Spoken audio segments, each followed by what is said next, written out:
If you've never heard of Frankie magazine, you aren't as cool as you make yourself out to be. No offense. So for those of you that don't know, Frankie is a hipster magazine. Or to put it politely, as the magazine describes, for, quote, the creative and curious. Not that there's anything wrong with that. What Frankie really means by the term creative and curious is that if you identify as Melbourne born and raised, or Indigenous, or queer, or arty, or Japanese, or badass, or blessed, all of those things, or even none of those things, Frankie is made for you. You can be mediocre at illustration because, believe me, when they show a lot of mediocre illustrators that look like they copy straight off each other. Which is why it's very sad for me to say goodbye to the magazine after 5 years as a diligent reader. And so I thought I'd take you through some of my Frankie magazines, some of my favourites, and just do a voiceover of me while I flip through the magazines, because I know not many of you like seeing my face in real life, so I'm trying to cut back on that, and maybe I might get more views and a more chance to be monetized. I was just frankly becoming more furious with the magazine within the last few issues, so that kind of led to me deciding to quit reading as being a reader. It just became more and more disappointing every issue for the last few years especially. But this is not to say that I'll be ranting throughout this entire video. I genuinely do have a lot of good to say about the magazine, because it basically changed my life. I was 10 when I bought the first Frankie issue, I know, back in 2017. Like, that doesn't even feel like a long time ago, and now I've just turned 16, and it doesn't feel that long at all. I'm sure there were many other 10-year-olds reading the magazine before me, but of course I like to think that I kicked it all off for the young people. I always felt really proud reading an adult magazine, like occasionally reading about writers' latest hookups or how not to behave when meeting your partner's parents for the first time, all that grown-up adult stuff that my parents I wouldn't be caught dead seeing. One of the things I have to thank Frankie for is my music taste. For example, my music taste is 90% Frankie. Without Frankie, I'm not quite sure if I'd ever acknowledge the alternative music scene, if at all. Without a doubt, Frankie was my introduction to all things alternative before I even got my greasy hands on the Strokes or Lou Reed, or anything alternative that was ironically much bigger than any of these low-key bands. But I'm proud to say that I discovered the low-key bands first. Finding out about a new band or artist was definitely one of the best parts of reading Frankie, and I will miss that for sure. For many years, I've referred to hipsters as Frankies. Like, if I see a barista with a fringe, a nose ring, and red tips in her hair, that's a Frankie. No doubt about that. She is reading Frankie at home. Or a long-haired guy with a beard who sells craft beers and plays in a band on the side. You probably know that sort of guy at least once in your life. He has a Frankie subscription. He just hasn't told you yet. During my 5 years of never skipping a single issue, I was sadly never given a subscription for my birthday. I did go through a phase where I was strictly only into buying products associated with the magazine, and that just could be me. But I feel like if you're a Frankie reader, you do feel a sense that to join this special club, even though there's no such thing as a special club, that you really need to get their clothes. And I am wearing one of the clothes that I found in Frankie right now. It's the Steak Diane jumper, And I've actually been complimented on it a few times because it's very unique and cool. And it was made by Katie Kimmel, which I just found out was actually Jimmy Kimmel's daughter. And I would have never thought that they were related, like, just because they share the same surname. I was sure there was plenty of other Kimmels. Like, I admittedly didn't think that Jimmy Kimmel, if he had kids, would be this, like, really cool arty kid. I just thought they'd be, like, you know, privileged girls who party all day, and I don't ever want to talk about that. But see, you learn a lot of stuff, and that's very important. You get introduced to all these brands, and you learn facts about celebrities, like the fact that Frankie featured the daughter of Jimmy Kimmel's fashion clothes. Like, that doesn't happen very often. Like, I reckon if Frankie found out about that, they probably didn't even know. Like, if they did find out about that, they'd be like, no, fuck off. Anything corporate related, any famous person, we stay out of. Even if my mum was, like, wearing a really cool Frankie top, it looked from Japan, that didn't count unless it was a Japanese brand actually mentioned in the magazine. If it was, I didn't approve of anything, any clothes that my mum got, no matter how unique or pretty they were, because she bought it cheap from a corporation. And Frankie is supposed to be anti-establishment. If it's a Japanese brand, it has to be mentioned in Frankie, and that was, like, my thing for a while after I bought the magazine. And yes, I will be diagnosed very soon, don't you worry. You do have to be a really rich hippie, I think, to get your hands on some of Frankie's finest threads and clothing that dominates the pages. I'm guessing Frankie readers are mostly made up of artists or writers or designers living on low wages. I don't want to generalise here, but obviously that is Frankie's target audience. How do I know this? Well, they've dedicated their pages to cost-free recipes and interviews, such as in the recent issue, they interviewed a millennial who had just bought her first home because, housing crisis. So that's very important for generations going forward. And I guess most people would describe Frankie as being a very millennial magazine, but I'm sure that's about to change as we're seeing more and more young people be exposed to the magazine.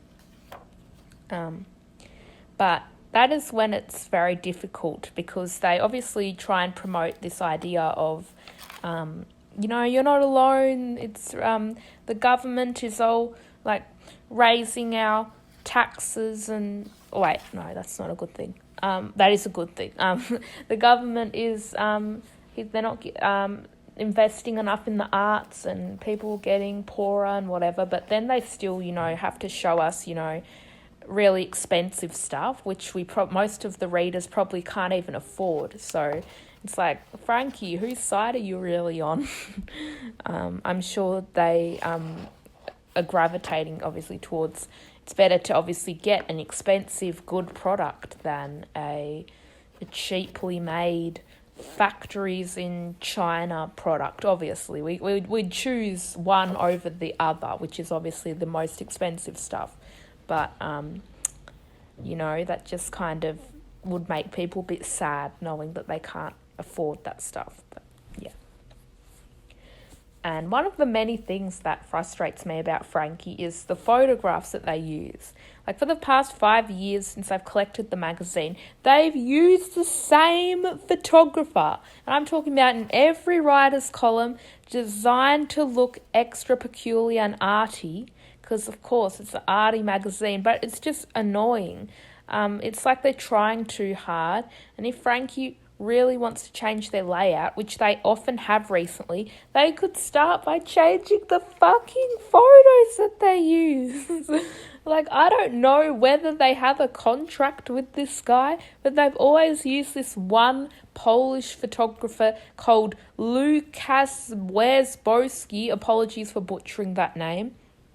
I'm sure Lucas is a nice guy, maybe too nice, because using his photos, every issue since I've bought it is just pure torture for the reader, especially if it's a photo that can be recreated easily. Like me and my sister even, like, because we joked around, like, years ago, we tried copying the photos that Lucas Wierzbowski made, like, really stupid photos that don't make any sense. Like, we got my sister's, like, hockey stick and then raised it to her eye and just started posing in ways that Lucas always makes his models do. And it's just like, anyone could do it. Like, so many talented photographers could replicate that photo. Like, why just choose him? Like, shouldn't Frankie be using many Australian photographers who would love to show their work in the magazine? Lucas Wierzbowski definitely has more photos in Frankie than the number of photographers featured in Frankie promo pieces combined. Like, seriously. And now someone has just started mowing. So Frankie seems to have a fetish with Japanese stuff. And look, I get it. Like, my mum's Japanese, so I know that if you are an artist, you're definitely in love with Japan in some way. Whether it's the anime or the pencils or pens, which are a good quality, so I get why Frankie is showing them. But like I've said, the art that they show, and they love to feature a lot of Japanese artists. Not all of them, of course, but frankly, some of them are very mediocre at best. Like, obviously, I'm not referring to a Japanese sugar artist or a screen printer, but just like illustrators who've done the front cover. Like, they do this with any artist, no matter where they're from. But when it's a Japanese artist, I tend to have that feeling that it's just like they want to make it seem like they're showing obscurity in some way, except it's not really working. Like, look, a Japanese artist did our front cover, when really a white person could have done the exact same basic artwork. There's nothing new about it. You could barely tell them apart. My cat wants to join us in the conversation. Say hi, Berkey. Say hi to our viewers. You can't see him, but he just went, ooh, said hi. Anyway, like, I could have done it, the front cover, and would Frankie care? No. Even if I was Japanese, actually, they probably could. Like, so far, despite my many attempts to contact Frankie about designing a cover for them, which has been one of my lifelong dreams, but now I'm sort of kind of letting that go. Because as soon as I saw the New Yorker magazine and that they have different artists that do their front cover, I was just like, oh, Frankie hasn't been around as long as the New Yorker, so I'm guessing that Frankie kind of stole it off the New Yorker, so I was kind of disappointed by that. And so, yeah, every time I've tried to reach out to Frankie about, like, writing a piece for them, there's just been, like, no response. And sure, of course, they're allowed to reject my work, but I think it's good if they could at least take the time to send me a rejection letter. Like, even if they come across as such a down-to-earth wee team, it can be all automated for I care. Just, like, let me know if you've received my message or not, because with them it's just like silence. It's not, which is obviously usually the case for publications, but it is kind of frustrating, especially because they do ask for submissions and things, and but I'm sure I'm not the only one who was frustrated by that. And if you're like me and you pay attention to every little detail about the magazine, including reading the credits, every so often the editors and managers change frequently due to private matters of their own. But I'm not going to make this video without asking what the actual fuck is up with that. I'm starting this because a much-loved editor also stepped down a few years ago. She now works at a company that makes eco-friendly toilet paper, which is very Melbourne, and good on her. I'm sure she wanted a career change, and that's absolutely fine. And I'm sure the Frankie team is mostly vegetarian, so I don't think there's any beef. See what I did there? But I can't help but wonder if there may be some drama behind the scenes that we don't know about. And and maybe I'm just creating drama by saying stuff like this, but I've noticed that some people have only worked for Frankie than less than a few months before leaving. How do I know this? At the start of the magazine, they obviously show all the writers and editors and managers. I just notice they keep changing around like really frequently. So it just makes me wonder that there might be like a pay rise dispute or something that the mainstream media couldn't care less about covering because it's a minuscule hipster left-wing magazine after all, so why would they care? And why should I care? Perhaps we're nearing the end of Frankie's run though, lucky for me. If you have a fair stack of Frankies like I do, just by checking the tiny price on every issue from like 2020, the price is going up. I obviously understand because of the pandemic and being a small team, they have to keep the costs up and inflation now, so it's a lot of difficulties. But I don't want Frankie to close down, although I won't lie that a small part of me kind of does. But maybe it's time, you know. We're nearing 20 years with no sign of improvement or less features of Japanese artists that suck. I'm not being harsh here.